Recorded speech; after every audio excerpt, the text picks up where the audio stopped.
Tapi kadang-kadang kita lupa. Bila kita tengok orang beza dengan kita, kita tak suka. Sedangkan manusia itu berbeza. Dan Qardawi pergi lebih jauh daripada itu. Dia mengatakan bukan hanya manusia berbeza, malaikat juga berbeza.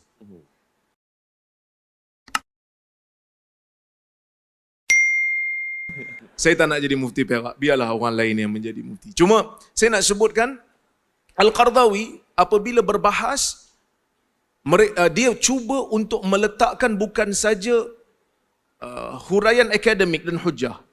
Siapa yang baca fatwa muasirah, dia akan dapati begitu banyak hujah yang akan diletakkan. Dia akan paparkan hujah yang membenarkan, hujah yang melarang. 2-3 pendapat dia akan bawa masuk.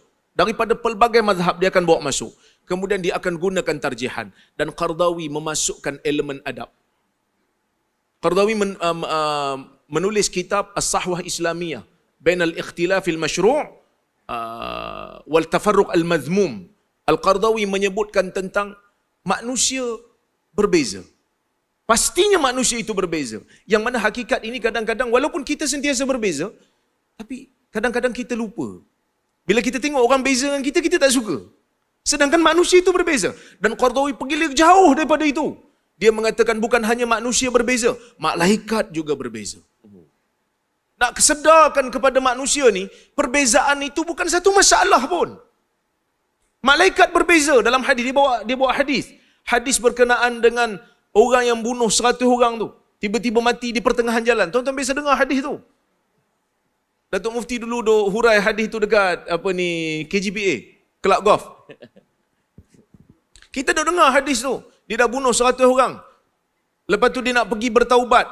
Dia bertaubat, kemudian disuruh untuk pergi berpindah daripada tempat dia. Tengah-tengah jalan dia meninggal dunia.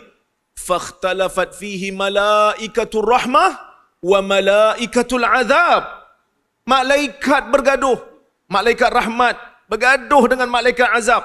Siapa nak ambil roh dia ni? Kerana kalau dia orang saleh, malaikat rahmat akan angkat roh dia. Kalau dia ni orang taleh, orang jahat, malaikat azab yang akan angkat roh dia. Malaikat juga berbeza pendapat. Qardawi bawa, dia kata bukan sekadar malaikat juga. Para anbiya juga berbeza pendapat. Dia bawakan kisah di antara Daud dan Sulaiman. Dalam Sahih Al-Bukhari, ada 2 orang perempuan. Ya, 2 orang perempuan mempunyai anak. Mempunyai anak kecil. Tiba-tiba ada serigala bawa lari satu anak tu. Jadi duduk bergaduh. Dia kata, anak siapa yang dicuri ni? Mungkin zaman tu muka lebih kurang sama agaknya. Jadi tak kenal anak masing-masing. Anak siapa yang hilang ni? Kan? Dalam hadis tu disebut begitu. Jadi dua-dua bawa kes berjumpa dengan Nabi Allah Daud. Yang seorang ni kata yang dibawa lari tu anak kawan ni. Yang seorang pula kata, tak, anak engkau lah yang kena bawa lari ni, anak aku. Maka Nabi Daud tengok yang seorang ni lebih tua, yang seorang ni muda sikit. Dia kata anak ni sebenarnya yang untuk tua.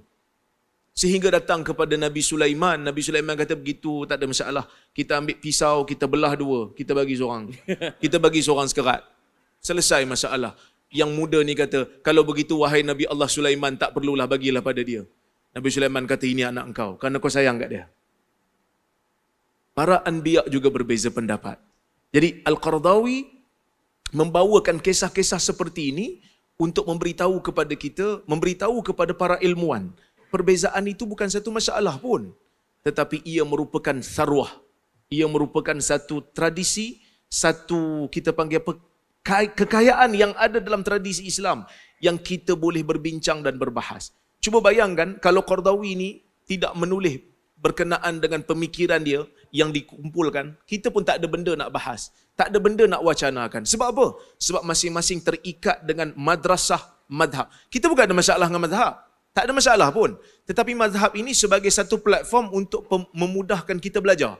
Tetapi untuk memberikan solusi, kadang-kadang kita terpaksa rentas. Sebab itu ada enactment, negeri-negeri, walaupun mereka declare mereka adalah mazhab Syafi'i sebagai mazhab yang asas, tetapi dalam beberapa keadaan mereka terpaksa lompat kepada mazhab yang lain untuk memberikan solusi. Dan Qardawi, di antara ulama zaman moden ni, yang juga mempunyai jasa yang besar, apabila cuba untuk memberikan penyelesaian kepada al-aqalliyat al-islamiyah, kepada golongan minoriti Muslim yang duduk di negara barat. Jadi sebab itu Qardawi ini menjadi rujukan utama bukan saja di dunia Islam, tetapi juga di dunia bukan saja di dunia timur, tetapi juga di dunia barat. Wallahu ta'ala. Masya-Allah.